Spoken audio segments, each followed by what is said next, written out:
1940s have been a decade of breakthroughs and developments in medicine and psychiatry. Scientists have developed a new technology to cure mentally ill adults. With the use of electroshocks, the minds of sick patients are being wiped clean, giving them a fresh start. On this blank slate, physicians then imprint a new, healthy personality. Remaking people, shocking them into obedience. This is a story about that powerful idea. In the 1950s, it caught the attention of the CIA. The agency funded a series of experiments. Out of them was produced a secret handbook on how to break down prisoners. The key was using shock to reduce adults to a childlike state.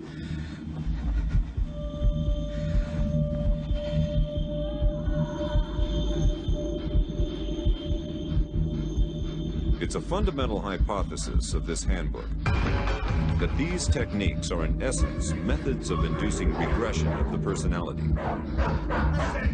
There is an interval, which may be extremely brief, of suspended animation, a kind of psychological shock or paralysis. Experienced interrogators recognize this effect when it appears, and know that at this moment the source is far more open to suggestion, far likelier to comply than he was just before he experienced the shock.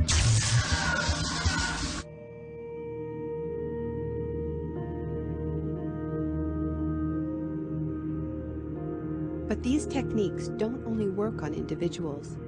They can work on whole societies.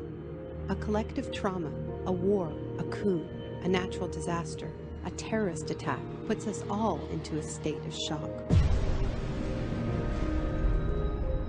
And in the aftermath, like the prisoner in the interrogation chamber, we too become childlike, more inclined to follow leaders who claim to protect us. One person who understood this phenomenon early on was the most famous economist of our era, Milton Friedman. Friedman believed in a radical vision of society in which profit and the market drive every aspect of life, from schools to healthcare, even the army. He called for abolishing all trade protections, deregulating all prices, and eviscerating government services. These ideas have always been tremendously unpopular, and understandably so. They cause waves of unemployment, send prices soaring, and make life more precarious for millions. Unable to advance their agenda democratically, Friedman and his disciples were drawn to the power of shock. The subject should be rudely awakened and immediately blindfolded and handcuffed. When arrested at this time, most subjects experience intense feelings of shock, insecurity, and psychological stress. The idea is to prevent the subject from relaxing and recovering from shock.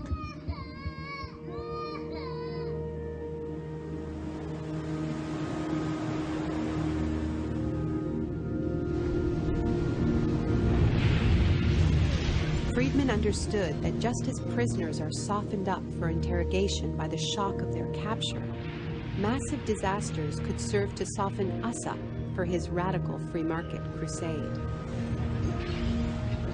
He advised politicians that immediately after a crisis, they should push through all the painful policies at once before people could regain their footing. He called this method economic shock treatment. I call it the shock doctrine. Take a second look at the iconic events of our era, and behind many, you will find its logic at work. This is the secret history of the free market. It wasn't born in freedom and democracy. It was born in shock.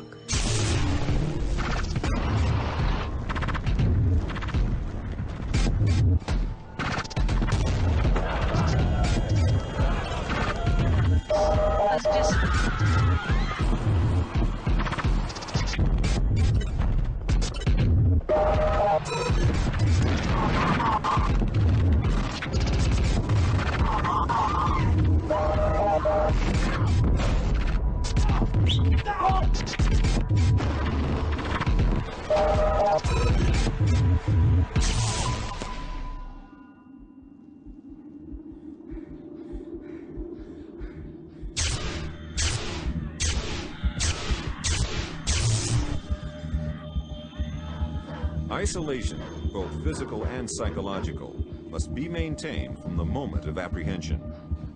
The capacity for resistance is diminished by disorientation. Prisoners should maintain silence at all times. They should never be allowed to speak to each other. There's one other thing I've learned from my study of states of shock. Shock wears off. It is by definition a temporary state. And the best way to stay oriented, to resist shock, is to know what is happening to you and why.